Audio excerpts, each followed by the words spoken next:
en la conferencia de prensa mañanera, y bueno, ¿qué te parece que lo exploramos? Le voy a pedir al equipo que nos grabe. Hoy en la mañanera, en el ¿Quién es quién de las mentiras de la semana?, Ana Elizabeth García Vilchis comparte un video de una lingüista que le pone sus buenas nalgadas a TV Azteca y exhibe de la forma más terrible a Baitaria Mateos, quien pues obviamente nada más estaba leyendo un prompter, ¿no? Para quejarse de uno de estos libros de texto, de uno de los textos en estos libros. Vamos a escucharlo y lo platicamos, Paco. En las redes hay mucha gente también que rechaza la histeria de los medios de comunicación contra los libros de texto gratuitos. Les vamos a mostrar un ejemplo de una usuaria de las redes que hizo la tarea. Les hizo la tarea a la oposición. Investigó para demostrar las mentiras de una televisora que ha lanzado una cruzada contra los nuevos libros de texto. Y lo hace de manera magistral. Aquí vemos el video publicado por la lingüista Gabriela Galmos en TikTok. Antes de que pasemos el video, queremos decir que maestros, no solamente de educación primaria, sino también maestros universitarios, físicos matemáticos, que son asiduos a las redes sociales, han revisado con detenimiento los libros de texto y han echado por tierra las mentiras de la oposición. ¿Qué ha pasado y qué han denunciado estas personas? Sobre todo una maestra de primaria, le han bajado los videos de las redes sociales. Entonces, no sabemos quiénes están interesados en bajar estos videos para que la gente no se entere de lo que realmente contienen los nuevos libros de texto. Vamos a ver a la lingüista Gabriela Galmos. Que hoy está disfrazado en los libros de educación. A ver. La Secretaría de Educación Pública está buscando imponer ideologías políticas en niños de primaria. Ah, caray, ¿cómo por qué o qué? Vamos a revisar si les parece un ejemplo. Claro que sí, veamos el ejemplo. Hay una lectura que se titula Los niños Nepa. Los dos niños que tienen un sombrero hablan variantes del tlapaneco, un idioma del estado de Guerrero, y se preguntan y discuten qué variante será mejor, si la de Acatepec o otro de Malinatepec. Y uno de ellos responde, las dos variantes valen igual. Y sí, efectivamente, lo saluda el niño después que llega de gorra, el que dice que es castellano, que habla castellano, y les dice, buenos días, indios. Saben, revisas el libro completo y todos los de primer grado. De hecho, mañana haré video sobre eso. Y a mí también me llamó la atención ese texto en particular. Me hizo curioso que dice, y el último es castellano, la discusión de qué variante será mejor, y el saludo de buenos días, indios. Pero por sobre todas las cosas, lo que me sacó de onda fue que el discurso es muy similar al discurso infantil. No pude con la curiosidad y me puse a ver quién escribió ese pequeño cuento, y vi que arriba a la derecha dice Erika Cabrera, Escuela Miguel Hidalgo y Costilla. Me fui a la bibliografía para tener la cuenta completa, busqué el libro en internet, lo descargué y eso fue lo que encontré. Es un libro de la SEP con recopilaciones de cuentos hechos por niños indígenas en nivel de primaria, en donde narran, y eso es lo importante, cómo suelen ser sus vidas cotidianas, qué es lo que ven todos los días y cuáles suelen ser sus juegos y adivinanzas. Y en efecto, en la página 32 está el cuento que nos concierne.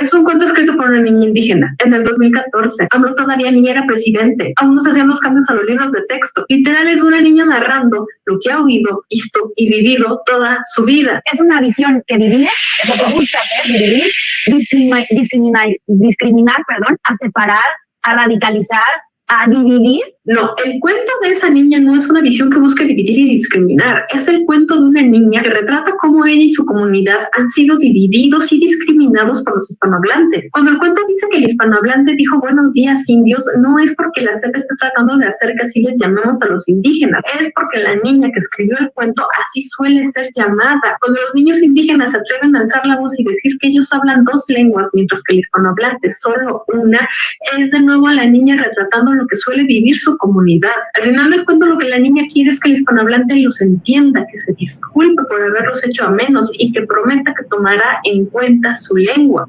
Nuestros hijos están en riesgo. Y no por los nuevos libros de texto. Este cuento hecho hace casi 10 años lo que hace es retratar la realidad de una niña indígena. Una realidad que desde hace décadas está... Directamente ahora sí es lo que hace Baitaria Mateos, y como explica esta lingüista, querido Paco, querido público consentidor, es plantear que esta niña indígena se está llamando de cierta forma o están utilizando un lenguaje racista. Es equiparable a decir que Malcolm X en su autobiografía está atacando a los afroamericanos al exhibir, por ejemplo, este tipo de comportamientos anti-afroamericanos, al hablar precisamente de la palabra con N, que nunca voy a mencionar aquí en el programa, y que por supuesto que los afroamericanos pudieron hacer suya, se pudieron apropiar de esa palabra con la que los han discriminado tanto y con la que los han destruido en este país. Lo mismo con nuestras comunidades indígenas.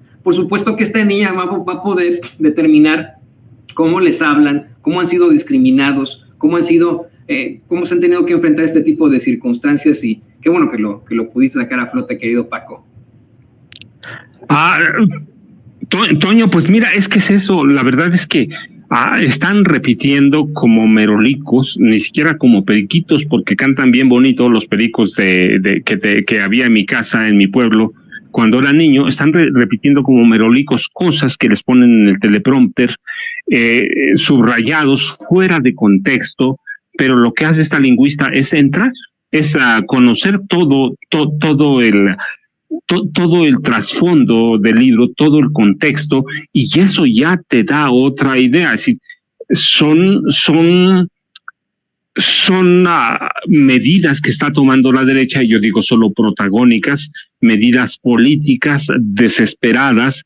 Así que, pero hay que entenderlo. Por eso yo te decía, me preocupa, pero también me divierte porque hay que verlo en ese contexto, y yo lo veo en el contexto de mi niñez, cuando llegaban señoras de la sociedad, de las buenas costumbres, llegaban a decirle a mi mamá cómo va a apoyar esos libros si van a hacer a sus hijos comunistas, y mi mamá pues las atendía con toda la cortesía del mundo, pero saliendo le cerraba la puerta, porque mi mamá estaba muy encantada con Adolfo López Mateos, con su esposa, una parte ahí, debo decirlo, solo una parte, porque la otra la trataba como sinvergüenza, pero además mi mamá era muy fanática del ingeniero Lázaro Cárdenas del Río, y de doña Amalia, todavía le llamaba Tata Lázaro, imagínate, Tata Lázaro.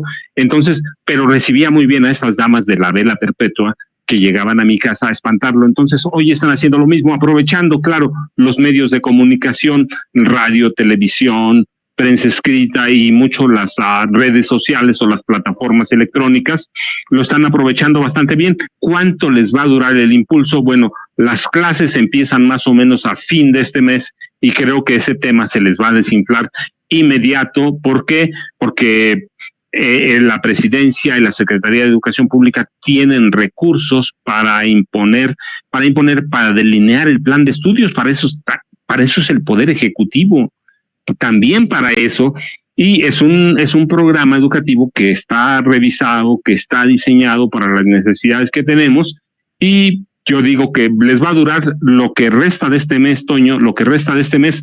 ¿Por qué? Porque se van a tener que repartir los libros. Inicia el ciclo escolar lectivo 2023-2024, y ahí se les va a acabar, pero tienen que montarse en algo, Toño. En algo tienen que montarse, y de algo tienen que acusar al gobierno de López Obrador. Te digo, aprovechando que estamos en la víspera de las campañas políticas que culminarán con las elecciones presidenciales de 2024, así que hay que verlo hay que ocuparnos de ello, hay que verlo, pero también hay que divertirnos, Toño, porque qué otra cosa puedes hacer. Una persona que lee un párrafo ya te definió todo lo que es un libro. Sí, no. Y ni siquiera lo que es ese párrafo, ni siquiera lo que es ese cuento. Sí, tenemos que tomarlo como que es muchas mentiras. Sí, hay que remarcarlas, hay que señalarlas, pero hay que divertirnos también, Toño. Le das mucho crédito a estos conductores de TV Azteca. Pues les escriben los prompters, querido Paco. Yo lo sufrí en su momento. Como jefe de información, sufrí este tipo de personajes muy cuestionables allá en TV Azteca, en Azteca Noticias, que nada más van ahí a leer su prompter, que son las estrellitas, que son los, pues, ¿cómo se llama? Las divas que van ahí. Muchos saludos a Roberto Ruiz. Las divas que nada más llegan ahí a leer y que se enojan si les cambias algo que no les gusta, si escribes como no les gusta a ellos que escribas tú. ¿Qué van a ellos a escribir un párrafo? Nada, hombre, no, eso no es así. Les das mucho crédito. Por cierto, que el señor Ricardo Vera me pide que por favor recomiende la película de Canoa. Sí se la recomiendo, pero no la vea con niños. y pues espere una película muy dura, muy fuerte, que precisamente exhibe cómo es que mediante el miedo se provocan actos terribles. Yo la vi cuando era niño, no sé por qué la vi cuando era niño, pero bueno.